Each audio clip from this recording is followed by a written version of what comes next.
Olá, Júlio. Olá, minha querida, já recomposta do fim de semana passado e dessa loucura da folia? Não existe tal coisa para mim. Oh, credo, ao menos fora do carnaval. Não me diga que fora do carnaval não se diverte.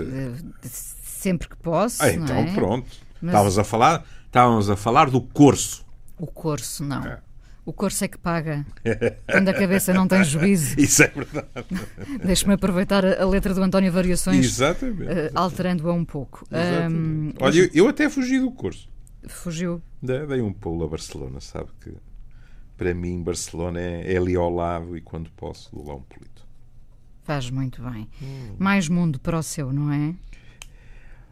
Oh, querida, sabe, às vezes eu dou cabo da minha paciência sem razão nenhuma. E de uma forma assaz estúpida. Porque ponho-me a pensar assim: vou para os 70 anos, tanto sítio que eu não conheço, etc. Mas por que diabo é que eu hei de moer a minha cabeça se o que me apetece é ir para um sítio que é 1h20, não tem que ser obrigatoriamente Barcelona, mas hoje em dia gosto mais de ficar por perto, de voltar a sítios que conheço, ir a restaurantes onde tenho amigos que me reconhecem, etc. Porque diabo é que hei de estar a decretar que isso é sinal que estou ainda mais velho do que estou? Acho por isso. Não devia ser assim. Mas enfim. Muito bem, descansou ou não descansou? Descansei. Eu também Era o que descansei. eu Pois, precisava. pronto. Sabe, uma expressão, por acaso nem foi o caso. Barcelona estava mais vazia do que eu pensava. Assim. E acho que também tem a ver com as questões políticas, etc.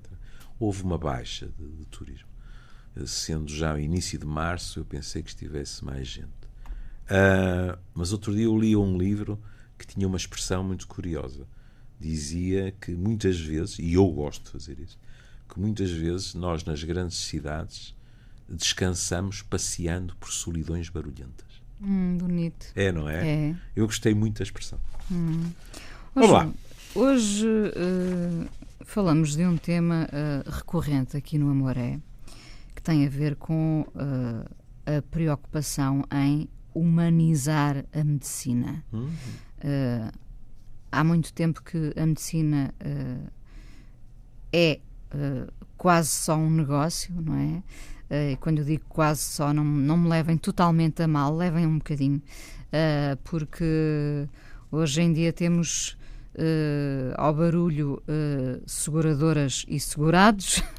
Enfim, claro que se tornou um negócio, claro que o tempo é pouco para ver pacientes, e disso também já aqui falámos muitas vezes, e claro que os pacientes se queixam, e queixam-se cada vez mais, até porque antigamente não tinham grandes hipóteses de ampliar e amplificar as suas queixas, e hoje em dia fazem-se ouvir de muitas formas. Ou seja, peço desculpa interromper, diga. Felizmente, o seu estatuto é um estatuto, para utilizar a palavra que hoje em dia está muito em voga, é um estatuto mais empoderado. É, porque... Isso é bom. É muito bom, porque, e apesar do Júlio ser médico, como sabe, no antigamente, que não é assim tão antigamente, havia um fosso hierárquico entre o médico, e sobretudo nos meios mais pequenos, não é? Minha querida, eu venho dos tempos em que, com todas as exceções, mas os exemplos que eram dados, quais eram? O médico, o professor e o padre. Isso. Eram as figuras tutelares. Exatamente. Com quem não se discutia.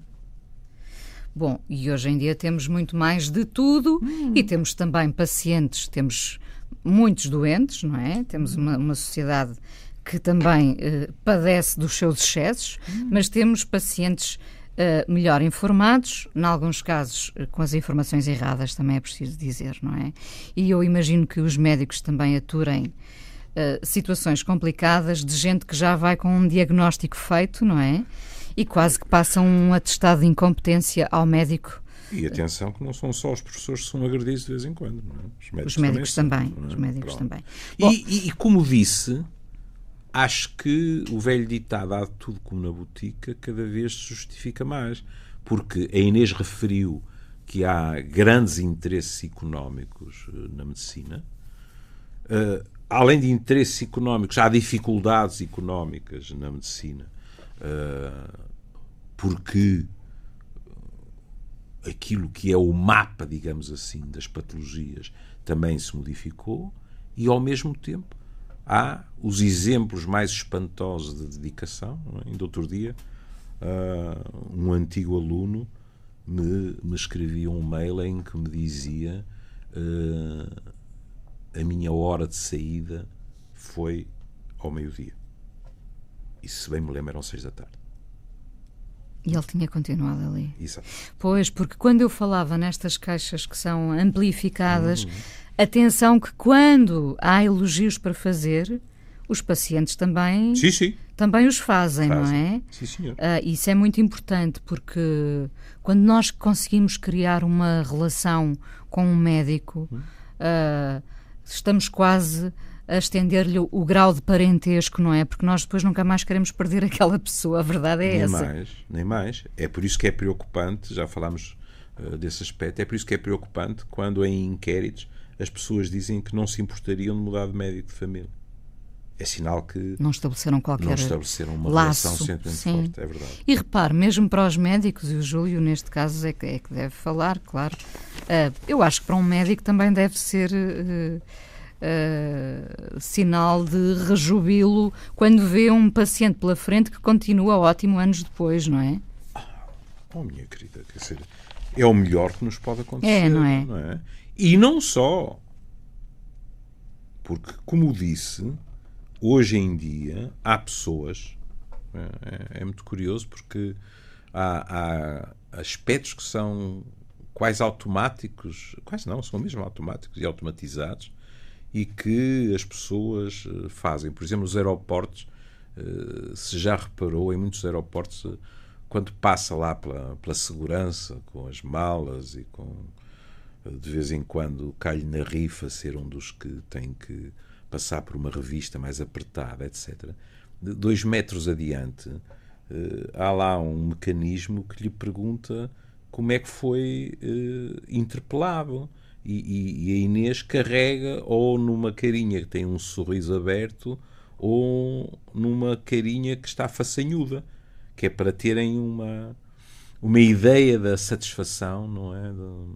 Da pessoa que passou. Bom, hoje a Inês encontra, felizmente, em muitas unidades de saúde, pessoas que se deram ao trabalho.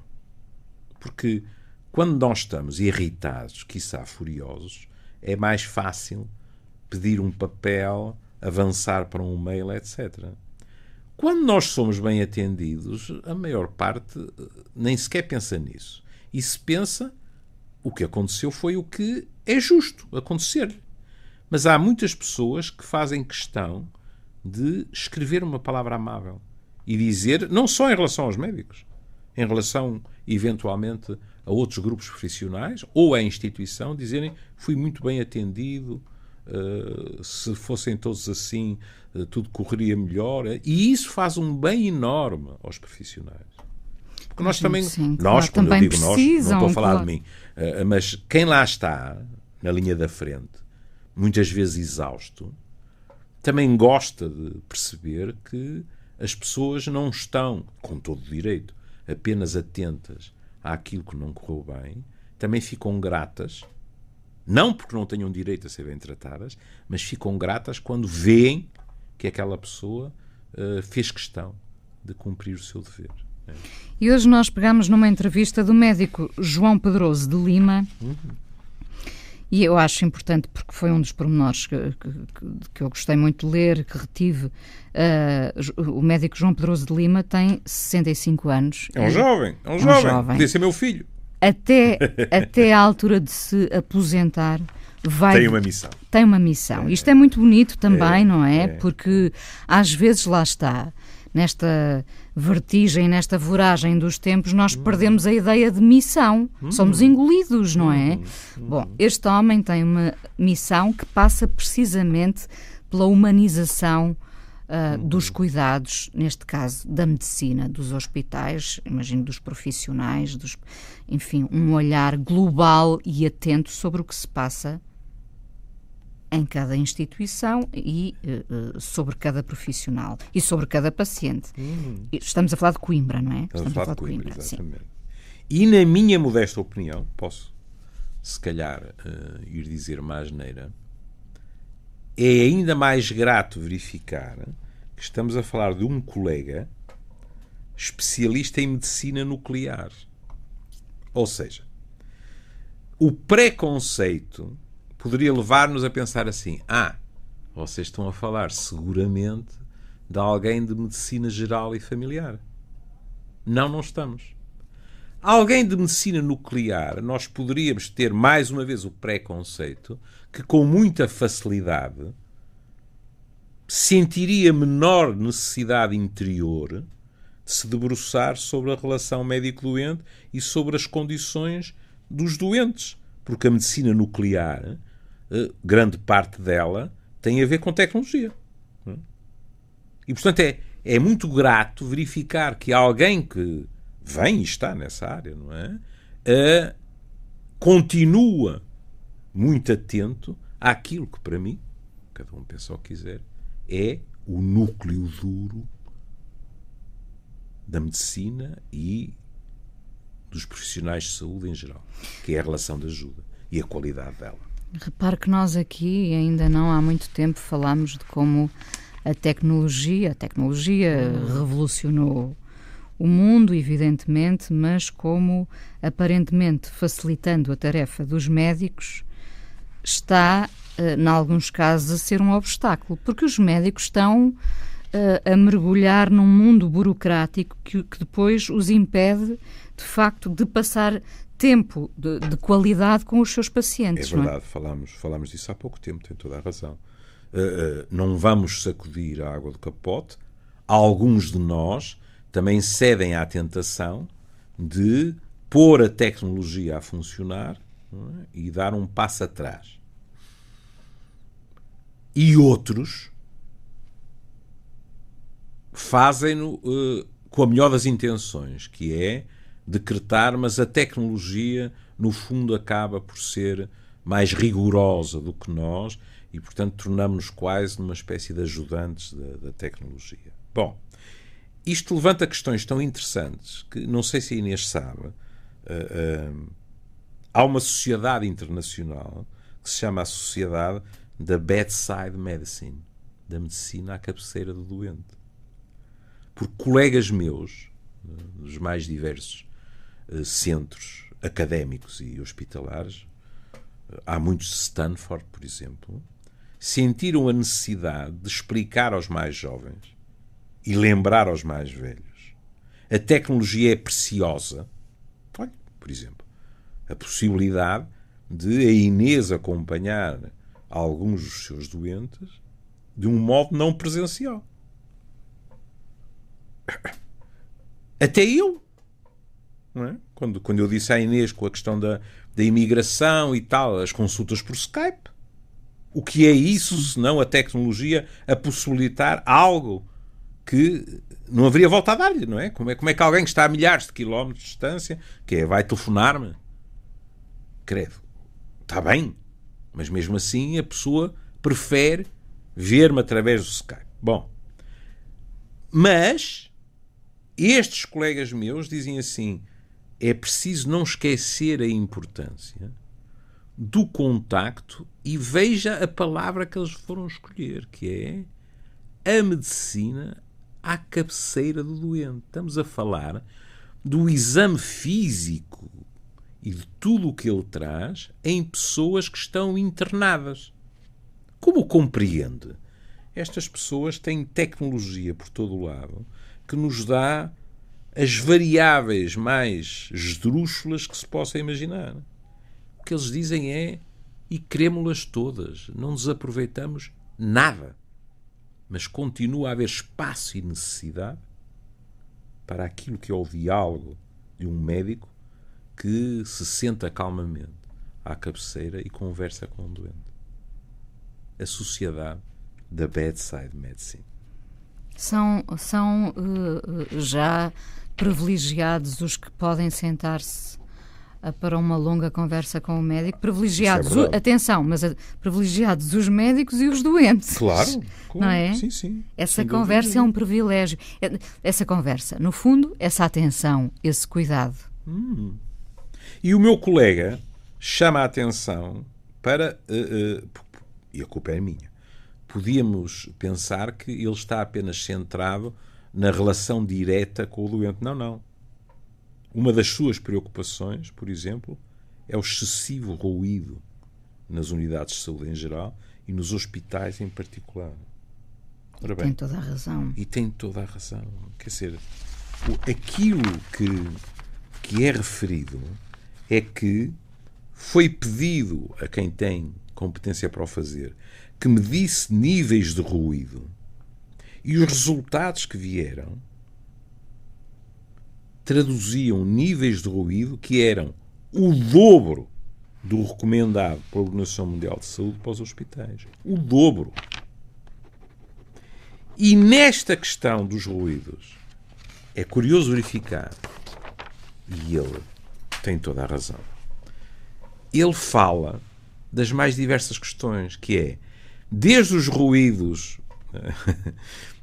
nunca lhe aconteceu nos hotéis, sobretudo ao fim de semana, ficar com a sensação que algumas das empregadas de limpeza começam a aspirar mais cedo.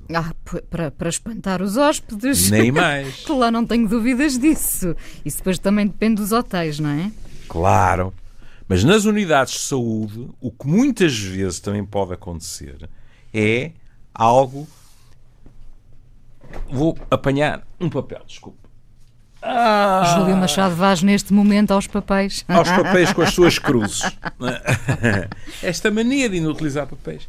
Mas estava eu a dizer-lhe, eu passei por lá. Há fontes inesgotáveis de ruídos nos hospitais. E algumas delas são inevitáveis, não estou a dizer que não. Mas o meu colega tem toda a razão quando diz, se todos nós nos esforçássemos, as coisas podiam estar melhor. Ele dá exemplos tão prosaicos como os telemóveis, como as conversas de corredor, que por vezes são conversas de café, questões que relevam até da mais básica educação, que é dois profissionais de saúde estarem a observar um doente e ao mesmo tempo estarem a conversar de questões que lhes dizem respeito a eles e não aos doentes.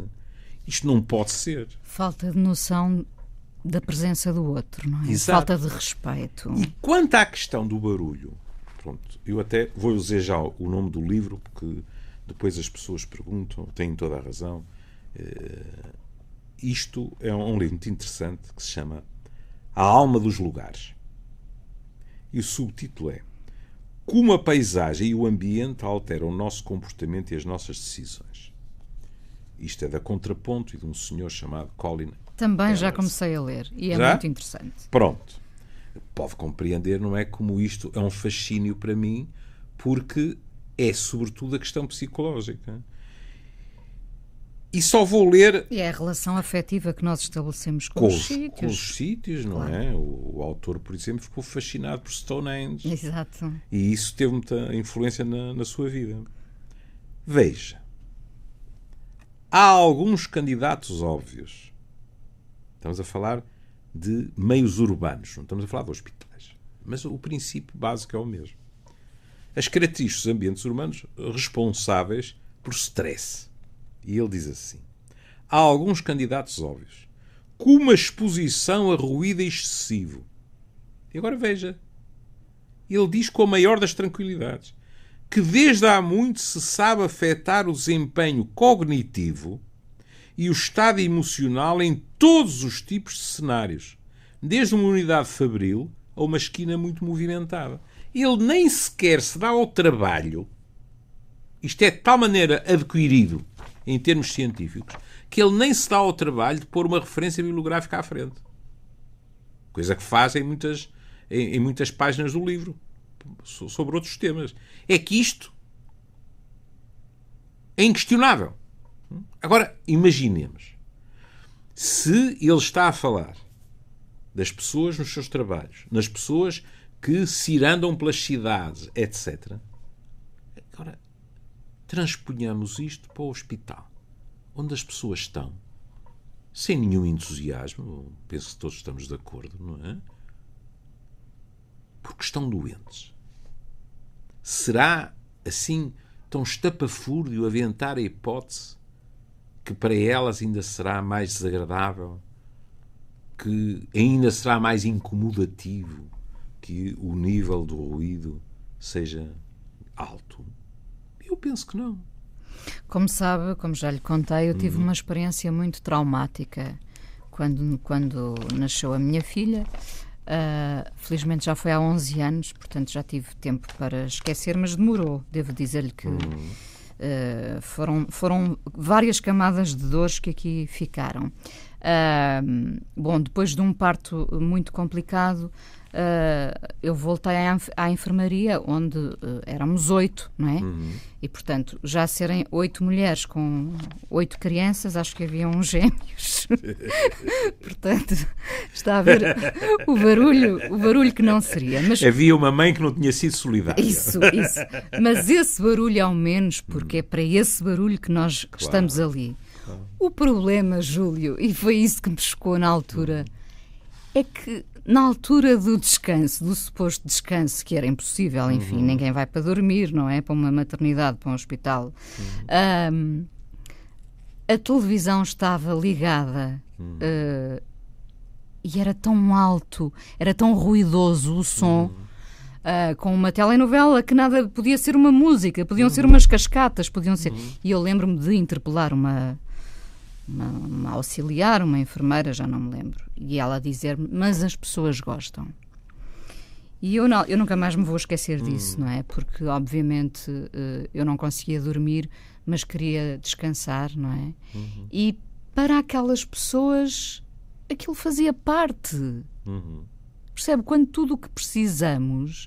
Repare, e se em vez de ter uma televisão ligada com uma telenovela, nada contra as pessoas que seguem telenovelas, tivéssemos uma música serena, sei lá, um barulho da chuva, algo que tranquilizasse as mulheres que ali estavam. Percebe? A questão... Eu percebo. É que nunca as coisas são pensadas pelo todo, realmente, não é? É esse o problema. Alguém se lembrou, dada altura, de pôr a televisão muito alta, porque se calhar até queria seguir a telenovela. Sim. E assim ficou durante anos. E passou a ser um hábito. E ninguém também, naquela posição vulnerável, se queixa. Percebe? A questão é essa, não é? As pessoas estão ali numa posição muito vulnerável. E já bastam as dores, não é, que sentem, ainda irem queixar-se da televisão muito alta. Bom... Filha, aí vamos ser completamente justos. Até porque umas pessoas estão numa situação de dependência. Como é óbvio. Não é raro que algumas delas pensem 2 vezes antes de se queixarem. Porque se nós estamos numa situação de dependência e nos tornamos, digamos assim, o exemplo, entre aspas, do mal doente, e infelizmente, durante muito tempo, as coisas agora vêm mudando, durante muito tempo, o mal doente era o que se queixava, era o reivindicativo, era o que pedia explicações. Isso, as pessoas depois têm medo que as peguem de ponta. O que não é uma boa ideia. Porque, lá está, há assimetrias de poder. Olha, se calhar as pessoas têm todo o direito de ver a sua telenovela, mas se calhar não é preciso estar sempre a um determinado volume e sempre em telenovelas, não é? Não é a única programação que há. Pois claro que não é. Mas todas essas coisas têm que ser pensadas. Pois tem, é isso mesmo. Olha, aqui há muito pouco tempo, e daqui vai o meu agradecimento aos colegas e à organização, eu estive em Troia num encontro sobre o Hospital do Futuro. E fartei-me de aprender, porque quando vou a estas coisas gosto de assistir a quem fala antes de mim e aprender. Vi coisas magníficas em termos do ensino virtual, sabe? Quer dizer, de repente tem uma imagem de um doente, não é? E as queixas desse doente, a Inês pode fazer as perguntas que quiser, pode pedir os exames que quiser. É magnífico, não é? Em termos de treino. É sobreponível ao real? Não é. Mas quem me dera ter tido aquilo quando eu próprio estava a aprender. Pronto. E depois, quando na minha mesa se falou, digamos assim, de tendências futuras, nós falámos de um hospital recente na Austrália que prova que o futuro já está no presente. Por exemplo, este hospital tem vias próprias para robôs e esses robôs desempenham qualquer coisa como já 15% de tarefas como ir buscar a roupa e coisas, digamos assim, mais mecânicas, mas que é uma enorme ajuda. Não estamos a falar, e já existe também, não estamos a falar de diagnósticos e tratamentos. Estamos a falar, se quiser, entre aspas, trabalho braçal. Bom. E então, o artigo que nós abordamos tinha-se debruçado sobre as queixas dos doentes. Porque também neste hospital GTX também havia um livro de reclamações e que não estava virgem. O desagradável é que as queixas todas que lá estavam era sobre o relacionamento com os profissionais. Pessoas a dizerem que se tinham sentido desrespeitadas, pessoas a queixarem-se do barulho, etc. E, portanto, quando às vezes nós centramos as nossas preocupações no futuro da medicina, ou, se quiser, das profissões, aqui, as profissões envolvidas na saúde são todas, diga-se passagem, mas enfim, pronto. E quando nós centramos as nossas preocupações na tecnologia, temos de ter muito cuidado. Porque há aspectos que não têm nada a ver com a tecnologia. Há aspectos que continuam a ter a ver com o nosso comportamento. E porque isso de vez em quando é desagradável, é que o meu colega se define a si mesmo como o chato. E eles até me rir. O chato de serviço. O chato de serviço. Não é do serviço, é de serviço, não é? Porquê? Porque é ele que diz: temos que ter ações de formação, é ele que diz: ouço telemóveis a mais, é ele que fala do burnout e da crispação, é ele que diz algo de extremamente importante. Tem que ser dito. Ele diz: nós não temos formação suficiente para o estabelecer de empatia com os doentes. É preciso ter coragem para dizer isto, sabe? Pois é. Claro que isso se vai aprendendo com o tempo, não é? Mas e uns têm mais do que outros também, não é? Mas nós temos direito a ter formação. Percebe? Devia ser uma obrigação. Claro, claro. Quer dizer, já sei que já disse isto dezenas de vezes, se calhar, mas fiquei muito impressionado quando há 1 ano, há 2 anos atrás, não sei quantos colegas meus oncologistas disseram: nós não tivemos formação em termos de comunicação.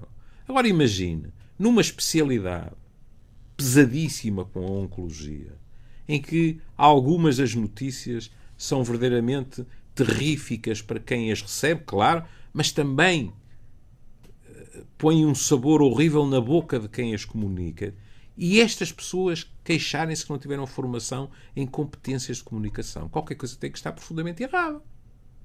Não faz sentido. E, portanto, o meu colega em Coimbra, que é que começou por fazer também? Há ações de formação que são proporcionadas pelo Instituto de Psicologia Médica da Faculdade de Medicina da Universidade de Coimbra.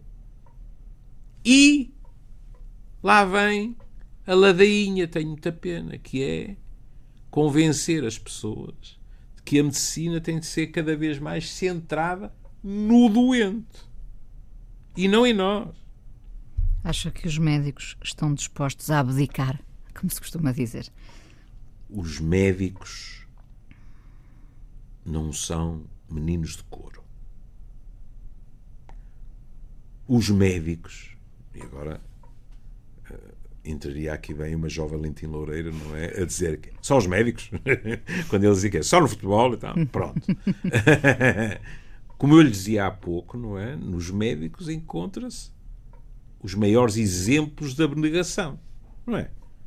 Quando alguém deveria ter saído a 1 hora e está lá 4 horas depois, lá ou a fazer domicílios, e ninguém lhe vai agradecer e quiçá ninguém lhe vai pagar também, nós estamos a ver o melhor da natureza humana. Claro. Ao mesmo tempo, a classe médica tem a reputação, às vezes justificada, de ter uma inércia complicada de combater e de resistir à mudança. E, sobretudo, mas isto é de formação profissional do psiquiatra, é muitas vezes o resultado de uma sensação de ameaça narcísica, percebe?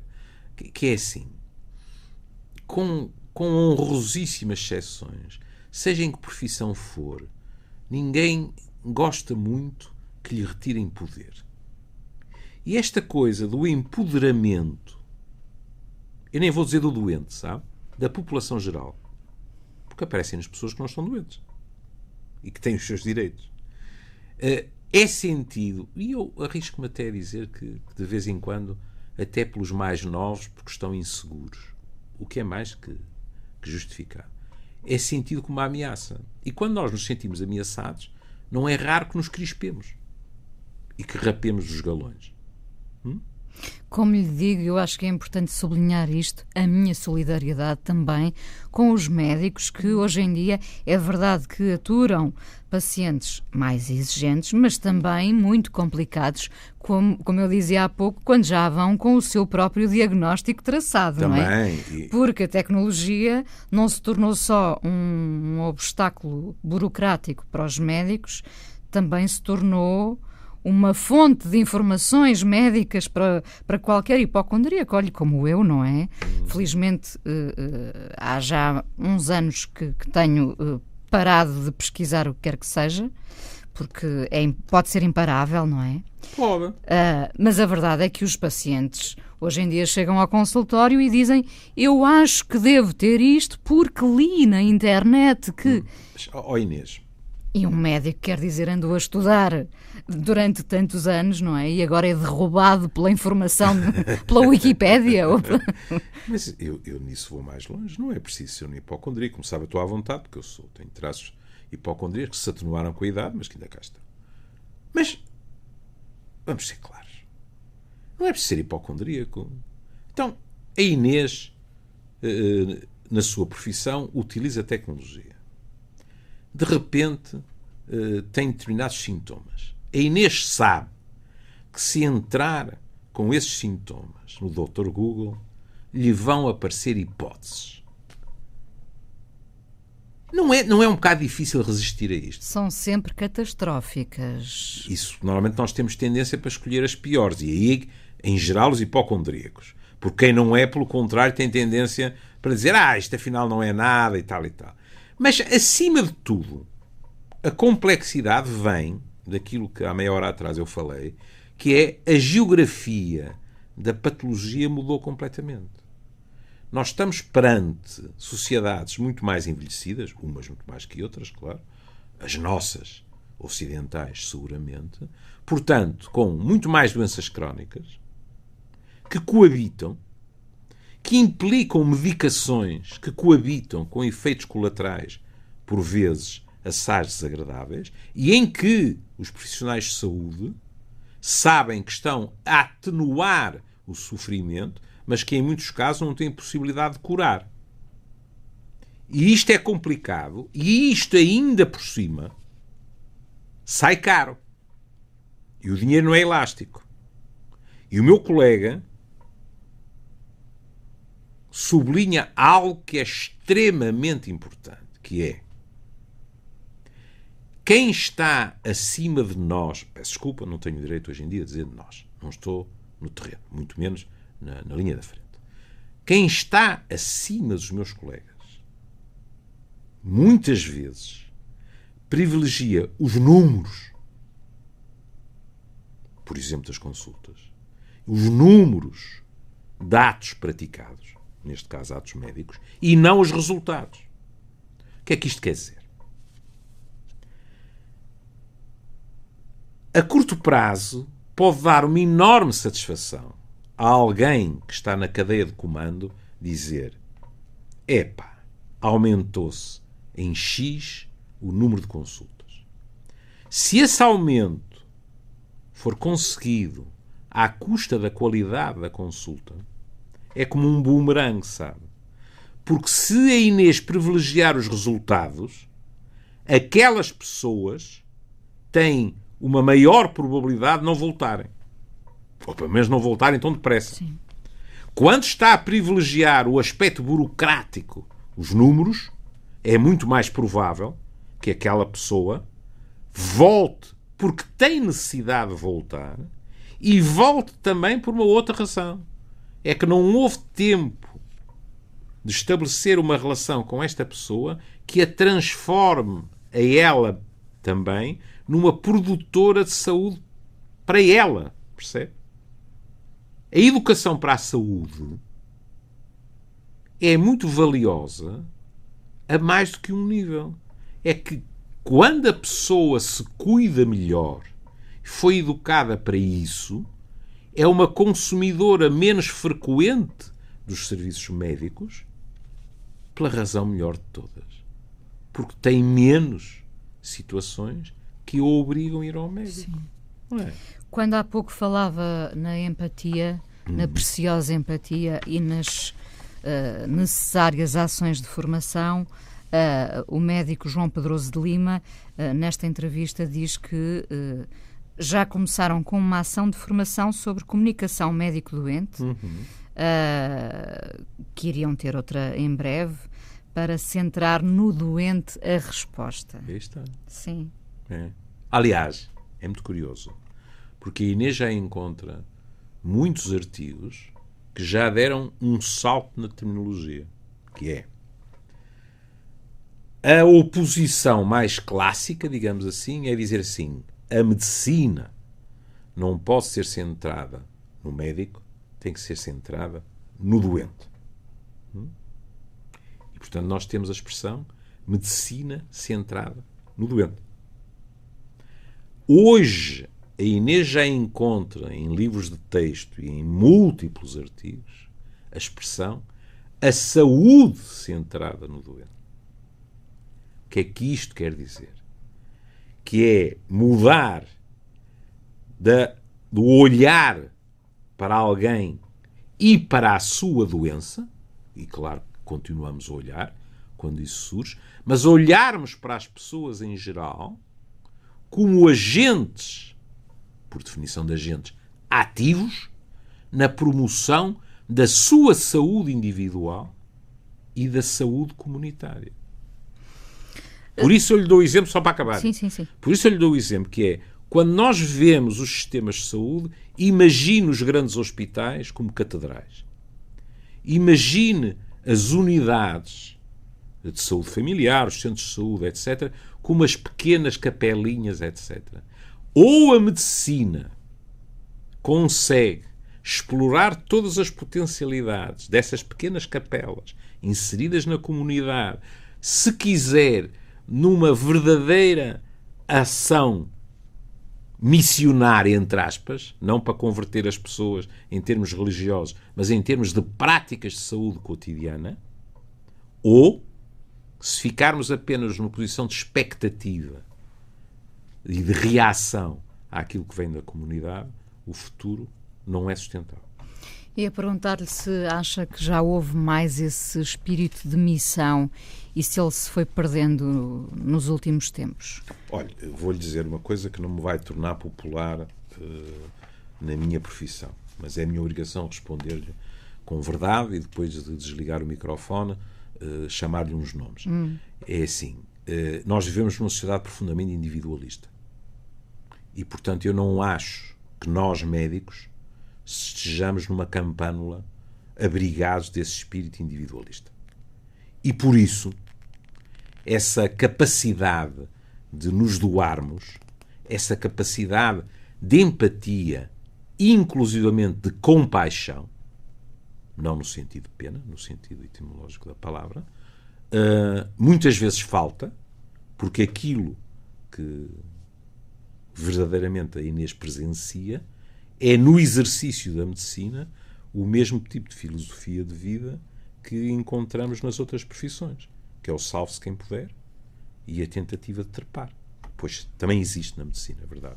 É claro que há profissões em que isso nos choca mais, não é? Quando pensamos nos médicos, nos professores, etc., nós dizemos assim, credo, mas com profissões como essas, pronto, nessas profissões também há videirinhos e videirinhas. É porque há sempre quem escolha quem tenha a vocação errada, não é? Que siga esse caminho de ter escolhido É verdade. Uma profissão com a qual não encaixava, não é?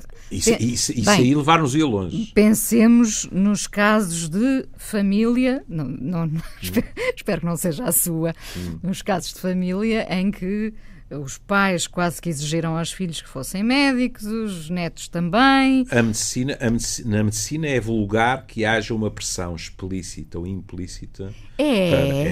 Porquê, Júlio? Nunca reparou que é muito vulgar haver autênticas famílias de médicos? Claro, mas agora estou a pensar sobre isso. Mas essa pressão vem sempre dos mais velhos? Vem. Ou vem de fora?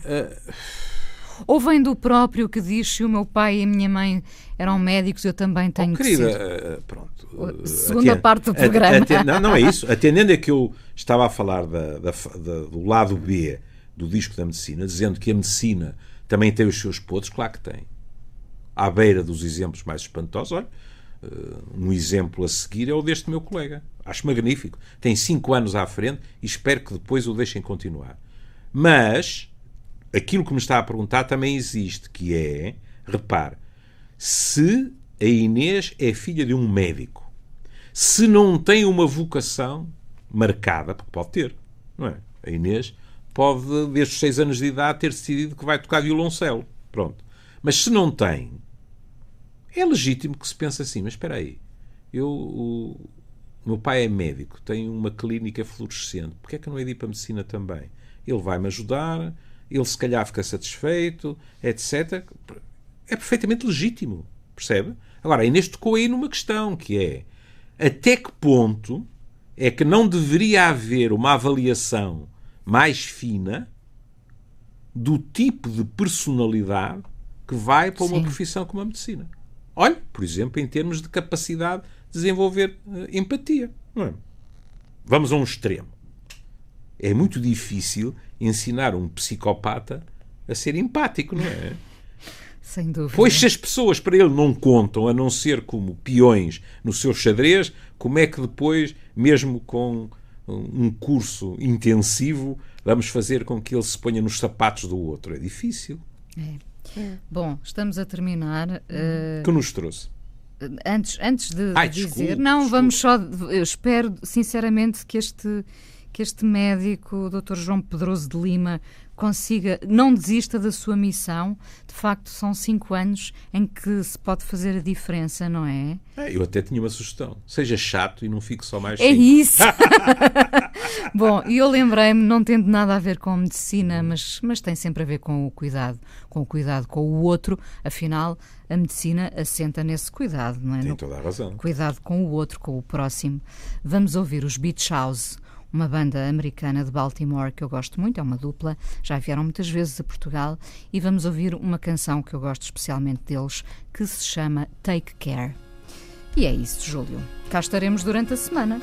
Então, vá à sua vida e take care. Um beijinho.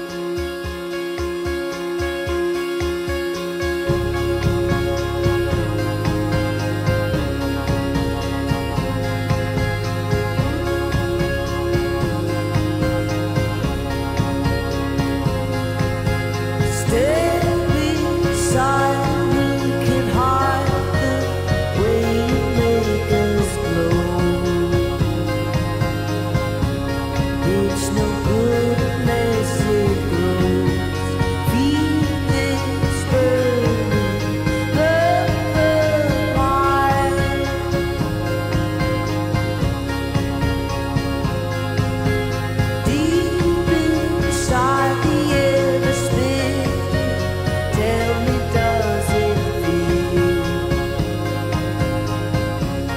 It's no good unless it's real.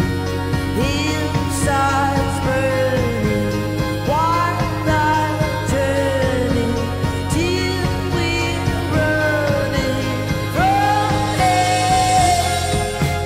I'll take care of you if you ask me to. In a year or two.